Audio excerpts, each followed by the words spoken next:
नमस्कार साथियों, काफ़ी दिनों के बाद आपसे रूबरू हो रहा हूँ। एक सवाल मेरे ज़हन में है, मैं चाहता हूँ कि उस सवाल का जवाब आप कमेंट सेक्शन में ज़रूर दें कि संस्कार क्या होते हैं?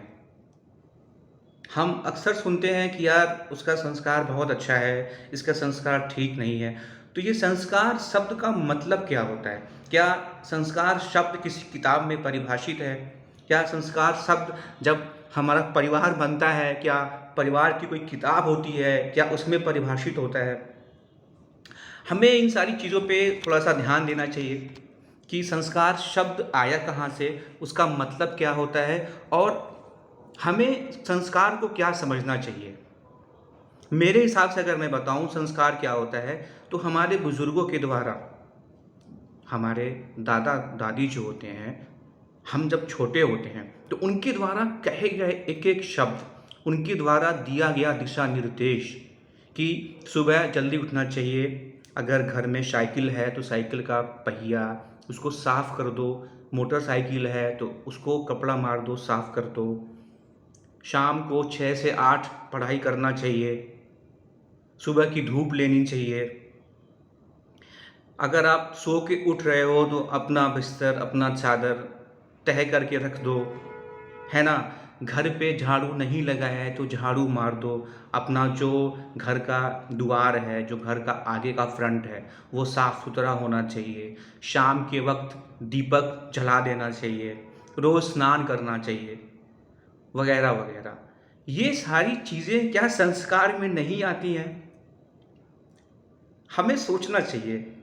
कभी-कभी होता है ना कि बड़ों का पैर छूना चाहिए, झुककर दोनों हाथों से उनके पैर को छूना चाहिए। तो क्या ये संस्कार में नहीं आती हैं? क्या जो भी बातें मैंने आपको बताई, क्या वो संस्कार से परे हैं? क्या वो संस्कार नहीं हैं? मेरे हिसाब से ये सारी चीज़ें भी संस्कार में आती हैं। और अगर हम इन सारी चीज़ों को करने के लिए सेकंड थॉट ला रहे हैं, हम हिचकिचा रहे हैं, तो कहीं न कहीं इन सारी अच्छी आदतों से हम खुद को वंचित रख रहे हैं, हम खुद को दूर कर रहे हैं। और इन सारी आदतों से खुद को दूर करने का तात्पर्य ये है कि हम अपने बुज़ुर्गों के आशीर्वाद से वंचित हो रहे हैं। देखिए, बहुत छोटी-छोटी बातें हैं, पर हम इसको अक्सर नज़रअंदाज कर देते हैं, कहीं न कहीं जो भी इसके कारण हो। तो मैं आपसे यही कहूँगा कि अगर आपके घर में बुज़ुर्ग हैं, आपके घर में दादा-दादी हैं और उनकी बातों को आप दिल पे ना लगाएँ, क्योंकि यही सारी चीज़ें होती हैं जो बचपन में एक बच्चे के मज़बूत स्तंभ को बनाती हैं, एक बच्चे के चरित्र को, एक बच्चे के पर्सनैलिटी को निखारती हैं, उसमें टॉलरेंस की भावना भरती हैं, उसमें पेशेंस की भावना भरती हैं, उसमें लोगों की बातों को सुनने की भावना भरती हैं कि लोगों की बातों को सुनना चाहिए, लोगों की बातों को मानना चाहिए। जब तक घर का बच्चा अपने बुज़ुर्गों की बातों को नहीं सुनेगा, उनके द्वारा दिए गए दिशा निर्देश का पालन नहीं करेगा, वो बाहरी किसी के भी दिशा निर्देश का पालन करने से सोचेगा।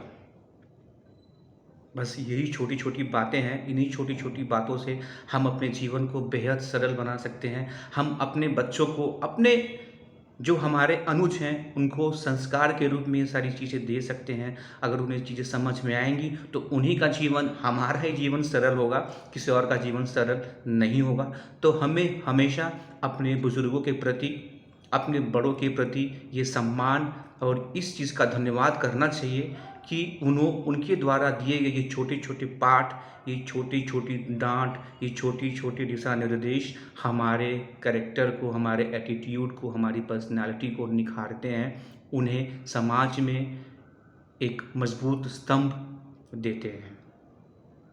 बहुत-बहुत शुक्रिया, आपने काफ़ी दिनों के बाद मेरी वीडियो को सुन रहे होंगे, देख रहे होंगे, इसके लिए मैं बहुत-बहुत आभारी हूँ और कोशिश करूँगा कि रेगुलर वे में मैं वीडियोज़ डालता रहूँ ताकि मेरा आपका संवाद बना रहे। चूँकि मैंने पहले ही वीडियो में कहा है कि मेरा वीडियो बनाने का मकसद है कि हम लोग एक संवाद स्थापित करें, एक-दूसरे से वार्तालाप करें। बहुत-बहुत शुक्रिया, बहुत-बहुत धन्यवाद। Thank you.